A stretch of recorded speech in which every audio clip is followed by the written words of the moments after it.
Hello दोस्तों,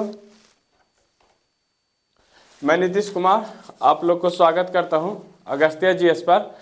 तो पिछले क्लास में हम लोग देख रहे थे जो मध्यकालीन भारत की महत्वपूर्ण लड़ाइयाँ थी उसको बारे में हम लोग संक्षिप्त तरीके से देख रहे थे। तो हम लोग देखा था रावर का युद्ध, फिर देखा था तराइन का प्रथम युद्ध, फिर देखा था तराइन का दूसरा युद्ध, फिर आज हम लोग देखेंगे चंदावर का युद्ध। जो चंदावर का युद्ध हुआ था वह तराइन का युद्ध से मिलता जुलता ही था, क्योंकि जो तराइन का युद्ध हुआ था वह दोनों युद्ध हुआ था महाराज पृथ्वीराज चौहान और मोहम्मद गौरी के बीच। तो एक में मोहम्मद गौरी की हार हुई थी, पहला युद्ध में मोहम्मद गौरी की हार हुई थी तराइन में, और दूसरा में तराइन में उसकी जीत हुई थी।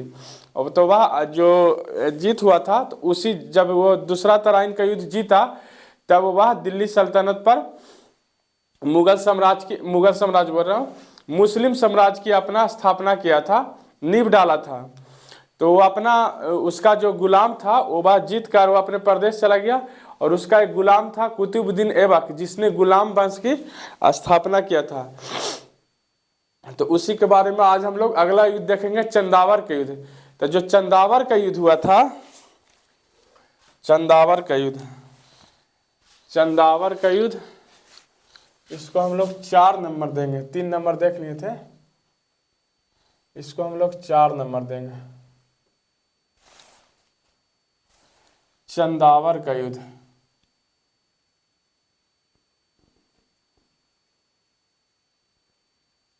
चंदावर का युद्ध,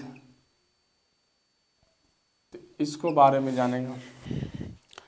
तो जो चंदावर का युद्ध हुआ था वह कन्नौज के शासक जयचंद्र और मोहम्मद गौरी पर गजनी प्रदेश का जो शासक था मोहम्मद गौरी उसके बीच हुआ था। तो तराइन का दूसरा जो युद्ध हुआ था 1192 ईस्वी में हुआ था, जिसमें पृथ्वीराज चौहान की हार हुई थी और उसे बंदी बनाकर गजनी प्रदेश ले गया और वहाँ पर उनकी दोनों आंखों को फोड़ दिया, वहीं पर उनकी मृत्यु हो जाती है।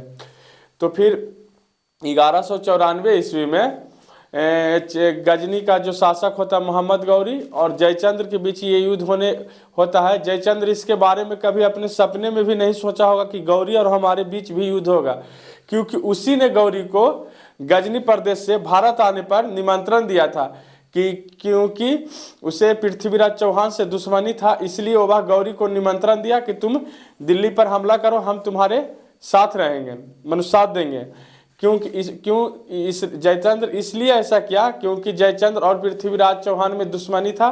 पहला दिल्ली के गद्दी को लेकर, दूसरा पृथ्वीराज चौहान ने उसकी बेटी संयोगिता को स्वयंवर से उठाकर शादी कर लिया था। इस कारण से दुश्मनी होने के कारण वह मोहम्मद गौरी को आमंत्रण करता है और दिल्ली पर हमला करता है। सम्राट पृथ्वीराज चौहान की हार होती है, तब वह सोचता है कि गौरी वह सोचता था कि गजनी की तरह, वह महमूद गजनबी की तरह वह भारत आएगा और कुछ प्रदेशों को जीतेगा, वहाँ से धन लूटकर वह चला जाएगा, गजनी की तरह वह सत्ता स्थापित नहीं करेगा। लेकिन यहाँ पर इसका जो सोचा हुआ था उसका उल्टा हुआ।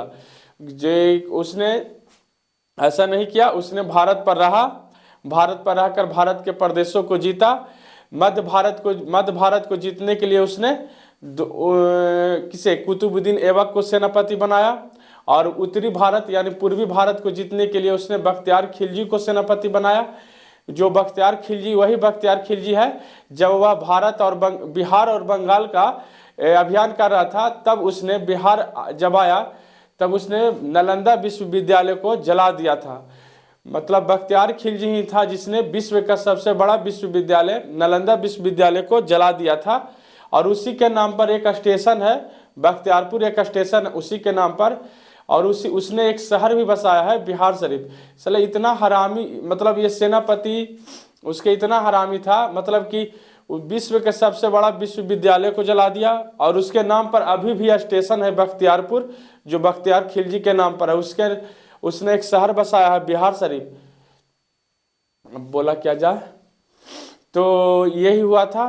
तो चंदावर का जो युद्ध हुआ था उसको हम लोग देखेंगे, लिख लेते हैं चंदावर के युद्ध के बारे में। चंदावर के युद्ध में 1194 ईस्वी में 94 में कन्नौज के शासक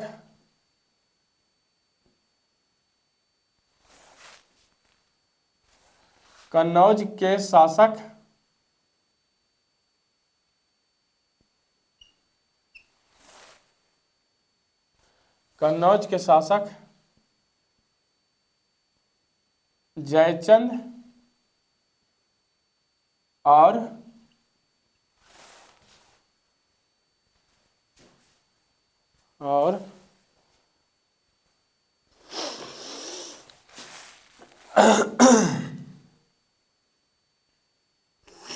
गजनी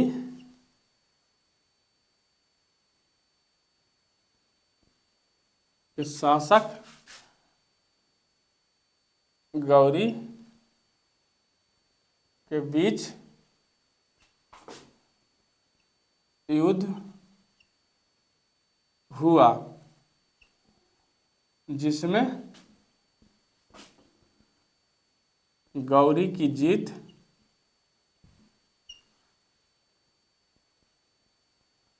और जयचंद की हार।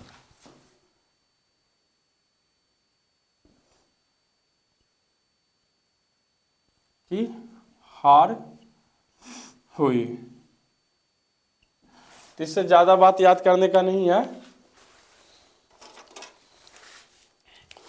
1194 में युद्ध हुआ, किसके किसके बीच? जयचंद्र, कन्नौज के शासक जयचंद्र और गजनी के शासक गौरी के बीच। मोहम्मद गौरी, इसको लिख देते हैं, मोहम्मद साहबुद्दीन गौरी इसका नाम है। ऐसे गौरी के बीच हुआ, जिसमें गौरी की जीत हुई और जयचंद्र की हार हुआ। जयचंद्र के बारे में बोला जाता है कि जयचंद्र देश का पहला गद्दार था, जिसने दूसरे अपने देश तक तो सही था कि अपने देश से मिलकर दूसरे राज्य पर, मतलब एक संगठन बनाकर दूसरे राज्य पर हमला करके उस राजा को हरा दिया जाता है, वो तो एक अलग बात है। ये एक ऐसा शासक था कि जो अपने दामाद को मारने के लिए, मतलब अपने ही दामाद को मारने के लिए दूसरे देश के मुस्लिम शासक को बुलाता है, तुम आओ उसे मार दो, फिर हमें उसका गद्दी प्राप्त हो जाएगा। मतलब अपनी ही बेटी को विधवा करने के लिए, विधवा जिसको क्या बोले, विधवा करने के लिए ये बड़ा उतावुल था। साला भगवान ऐसा ससुर किसी को ना दे जो अपने ही दामाद को बर मारने के लिए दूसरे देश से मुस्लिम शासक को बुलाता है। तो ये गद्दार भी था, और क्या बोलिएगा जो बोल सकते हैं, तो ये गद्दार था। भारत का पहला गद्दार जयचंद्र को बोला जाता है। फिर हम लोग आगे बढ़ते हैं। 5 नंबर चंदावर का युद्ध हो गया। फिर हम लोग तराइन का ठठ बार देखेंगे।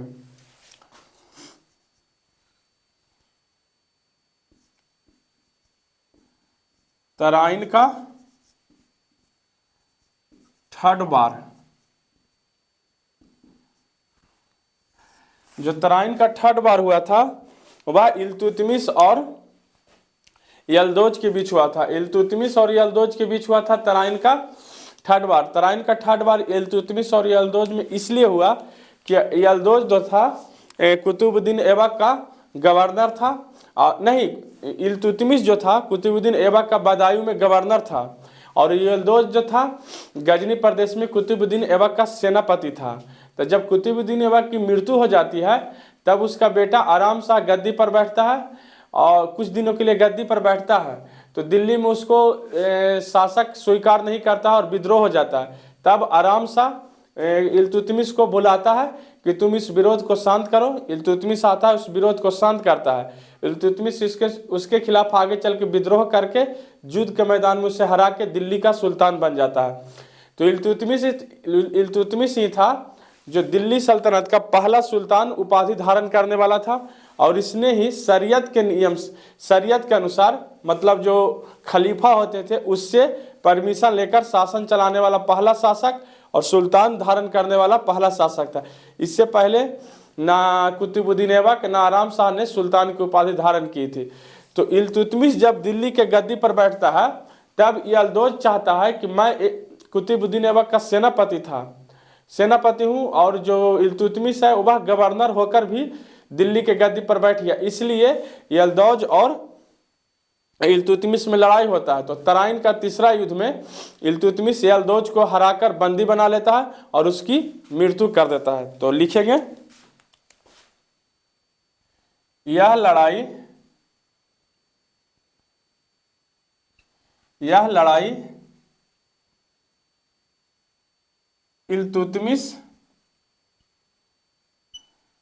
और यल्दोज के बीच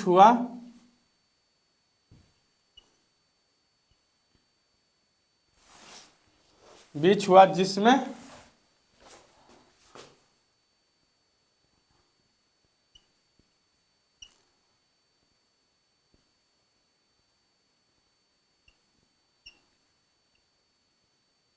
यल्दोज की हार और मृत्यु और इल्तुतमिश की जीत हुई।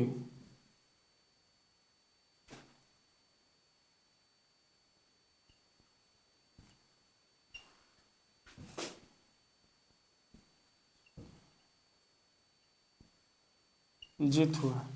फिर हम लोग 6 नंबर की ओर बढ़ते हैं, अगला युद्ध देखते हैं।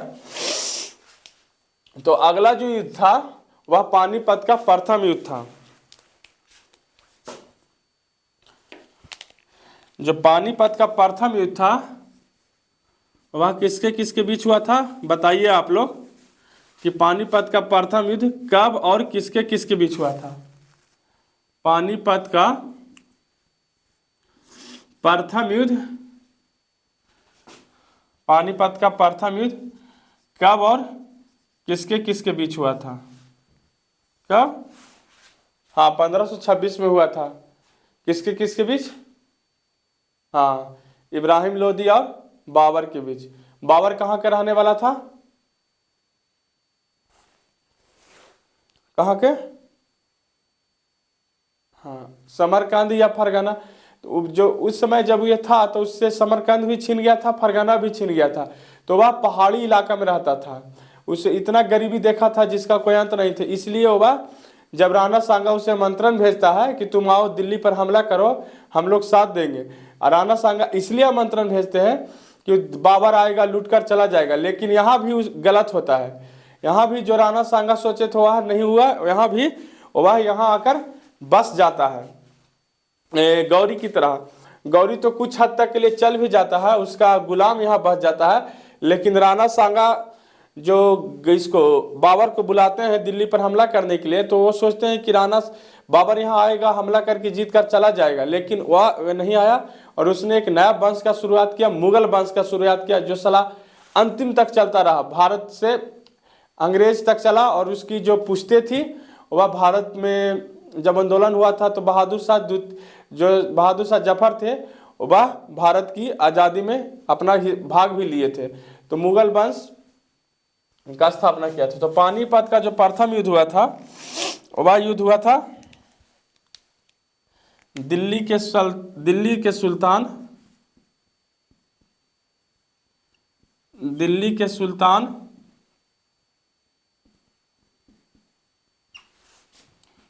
इब्राहिम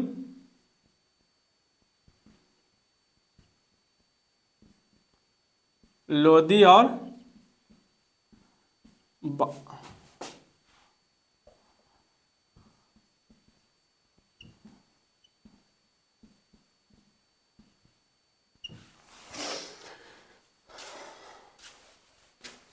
अप्रैल 1526 में के बीच, अप्रैल 1526 में हुआ, जिसमें बाबर की जीत हुई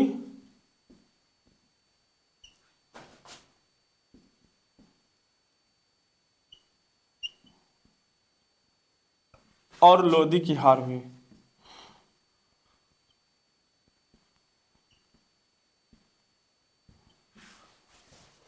देखिए बाबर का जीत हुआ, कहाँ है बाबर की जीत हुआ यहीं पर।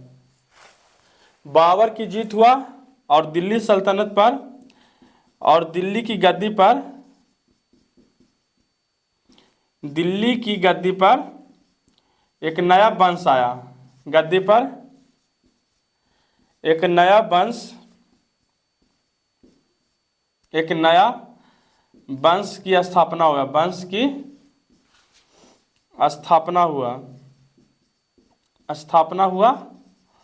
वह वंश है कौन? वह वंश की स्थापना हुआ वह मुगल वंश है। मुगल वंश। और लोदी, मुगल वंश की स्थापना हुआ, मुगल वंश की स्थापना और लोदी, लोदी वंश और साथ ही साथ दिल्ली सल्तनत का अंत हुआ। ये दोनों बात याद रखने वाला है कि जब बाबर ने लोदी को हराया तो दिल्ली की गद्दी पर एक नया वंश आया, और वह नया वंश कौन आया? मुगल वंश आया, जो बाबर ने 1526 ईस्वी में लोदी को हराकर एक नया वंश की स्थापना किया जिसका नाम मुगल वंश है। और लोदी से रिलेटेड देखेंगे कि मुगल वंश की स्थापना हुई और लोदी वंश की समाप्ति हुई और दिल्ली सल्तनत का भी साथ ही साथ अंत हो गया। फिर हम लोग क्वेश्चन लड़ाई नंबर 7 देखेंगे, खतौली का युद्ध।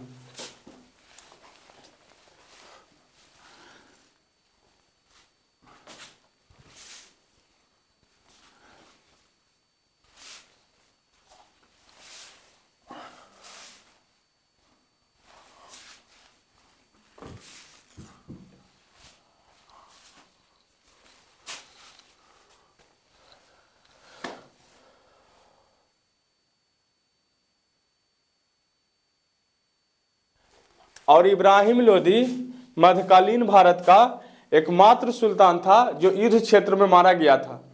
इब्राहिम लोदी मतलब मध्यकालीन भारत का एकमात्र योद्धा था जो युद्ध क्षेत्र में ही मारा गया था। इससे पहले कोई ऐसा शासक मध्यकालीन भारत का नहीं था जो युद्ध करते हुए युद्ध क्षेत्र में ही मारा गया था। इब्राहिम लोदी इकलौता था। ये याद रखिएगा, यदि पूछा जाएगा कि दिल्ली सल्तनत या मध्यकालीन भारत का कौन ऐसा शासक था जो युद्ध करते समय ही युद्ध क्षेत्र में मारा गया था, तो वह इब्राहिम लोदी था। और बोला जाता है कि जो इब्राहिम लोदी की सेना बहुत बड़ी थी, बाबर की सेना छोटी थी। तो बाबर अपना एक सफल युद्ध कौशल और सफल सेना, सफल युद्ध राजनीति बनाने के कारण, और बाबर ने पानीपत के प्रथम युद्ध में पहली बार गोला बारूद का उपयोग किया, गुरिल्ला युद्ध का प्रणाली का उपयोग किया, गड्ढे खोदकर सैनिकों को वहां पर बैठाया गया था। तो बाबर के जीतने का ये सबसे बड़ा महत्वपूर्ण कारण हुआ। बम बारूद का उपयोग किया, एक सफल प्रशासक और राजनीतिक युद्ध राजनीतिक था। वह गड्ढे खोदकर सैनिकों को वहां पर बैठाकर मतलब अचंभा करके जीता। तो ये सब उसकी जीतने का मुख्य कारण था, पानीपत का प्रथम युद्ध। फिर हम लोग देखेंगे खतौली का युद्ध। तो जो खतौली का युद्ध हुआ था, खतौली का युद्ध 7,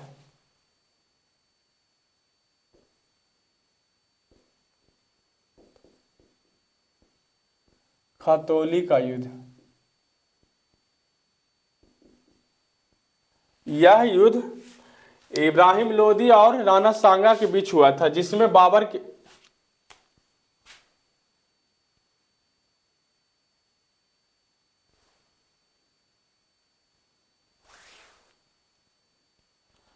1517 ईस्वी में यह युद्ध 1517 में इब्राहिम लोदी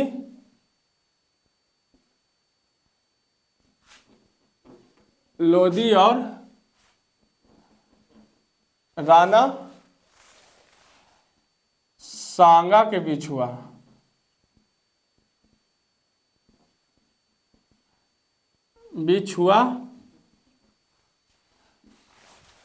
जिसमें लोदी की हार हुआ और सांगा का जीत हुआ।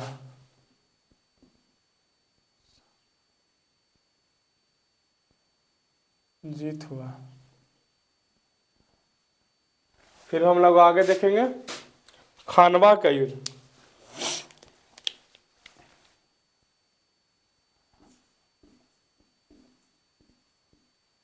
खानवा का युद्ध, खानवा का जो युद्ध हुआ, यह युद्ध राणा सांगा राणा सांगा और बाबर के बीच।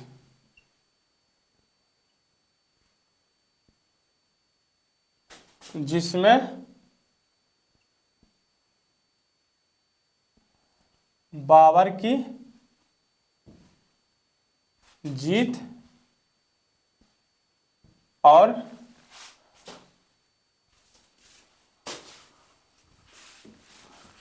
राणा सांगा की हार हुई।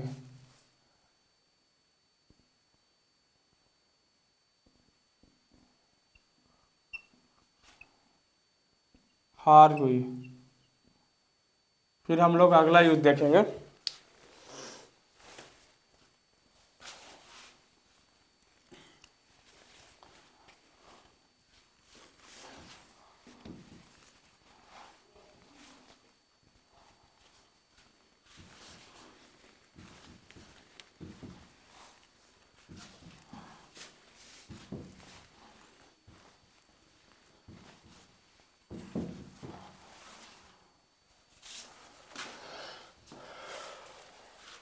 चौसा का युद्ध 9 में देखेंगे।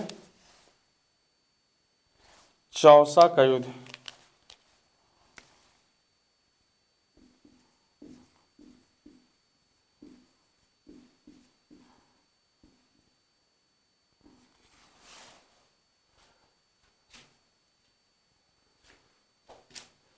खानवा का युद्ध 1527 ईस्वी में हुआ था। चौसा का युद्ध, यह युद्ध किसके किसके बीच हुआ था?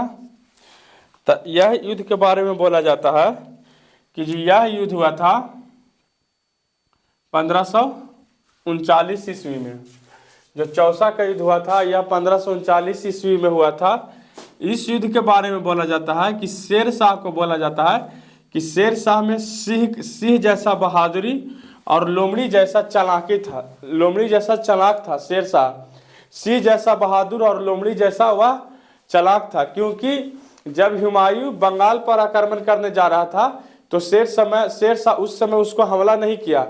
जानता था कि यदि इस समय उस पर हमला करेंगे तो वह मुझे हरा देगा। मैंने उसका सेना अभी फ्रेश होकर जा रहा है बंगाल पर हमला करने। उस समय वह हमला नहीं करता। जब वह बंगाल जीतकर उसकी सेना हार कर मतलब जीत गया था और थका हुआ हारा हुआ था, फिर वह दिल्ली लौट रहा था, यात्रा के दरमियान वह थका हुआ था, तो वह चौसा एक शहर है, एक गांव है, स्टेशन भी है। उस चौसा जगह पर उस पर हमला करता है और उसको हरा देता है। तो वह अपनी जान बचाकर घोड़ा सहित कर्मनासे नदी में कूद जाता है। तो उसको एक आदमी वहां पर बचाता है और वह भागकर अमरकोट के राजा राणा बिरसाल के यहाँ शरण लेता है। फिर वहां से वह अपने प्रदेश फरगना चला जाता है, समरकंद के साइड चला जाता है, वहीं वह रहता है। और उसी समय अकबर का जन्म राणा बिरसाल अमरकोट में होता है। तो हम लोग देखेंगे 1539 में हुमायूं और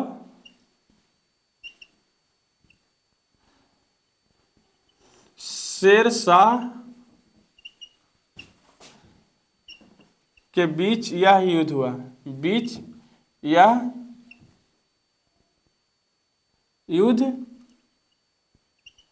हुआ। जिसमें शेर शाह की जीत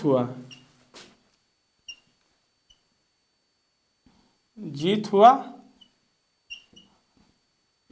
और हुमायूं की हार।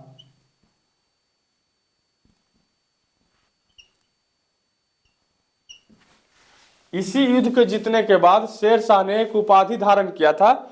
क्या उपाधि धारण किया था? इसका शेर शाह सूरी का उपाधि धारण किया था। इस युद्ध को जीतने के बाद शेर शाह ने शेर शाह सूरी का उपाधि धारण किया था। तो आज के लिए हम लोग यहीं तक देखेंगे। फिर हम लोग अगले वीडियो में मिलते हैं। फिर जो 5 या 6 युद्ध बचे हैं उसको हम लोग देखेंगे। तब तक लिए आप लोग वीडियो को ज़्यादा से ज़्यादा लाइक करिए, शेयर करिए, सब्सक्राइब करिए। तब तक हम लोग अगले क्लास में मिलते हैं। जय हिंद, वंदे मातरम।